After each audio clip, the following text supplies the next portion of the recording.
Çin Ulusal Radyosu Doğu Türkistan'da Ekim ayının sonuna kadar 113 kömür madeninin kapatıldığını açıkladı. Bu madenlerin yıllık toplam kömür üretiminin 11 milyon 450 bin ton olduğu bildirildi. Doğu Türkistan, Çin'in en büyük enerji kaynağı haline gelmiş olup, verilere göre sadece Kuça ilçesinde 2014 yılında toplam 13 milyon 450 bin ton kömür satıldı.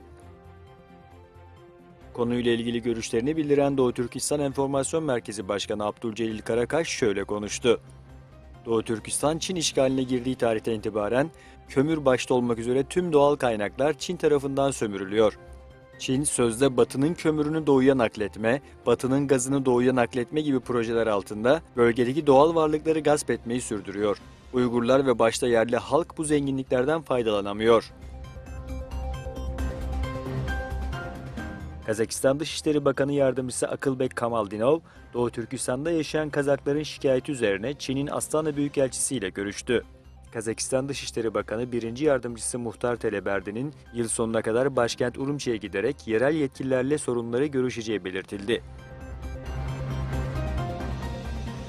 ABD-Çin Ekonomik ve Güvenlik İzleme Örgütü'nün 2017 yılı raporunda Çin'in ikili ticaretteki haksız rekabeti ve Çin'deki basın özgürlüğünün kısıtlanması gibi konulara değinildi. Çin'de eski Merkez Askeri Komisyon üyesi General Chang Yang'ın evinde ölü bulunduğu bildirildi. Rüşvet almak ve yasa dışı yollardan yüksek miktarda mal varlığı edinmekle suçlanan Chang'ın Ağustos ayından bu yana soruşturma altında olduğu belirtildi. Myanmar liderine verilen Oxford Özgürlük Nişanı geri alındı.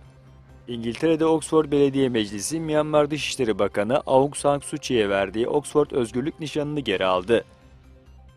Belediye Meclisi'nden yapılan açıklamada, Myanmarlı siyasetçinin Arakanlı Müslümanlara karşı işlenen insanlık suçuna sessiz kalması nedeniyle nişanın geri alındığı bildirildi. Kuzey Kore balistik füze fırlattı. Güney Koreli yetkililer, Kuzey Kore ordusunun balistik füze denemesi gerçekleştirdiğini açıkladı.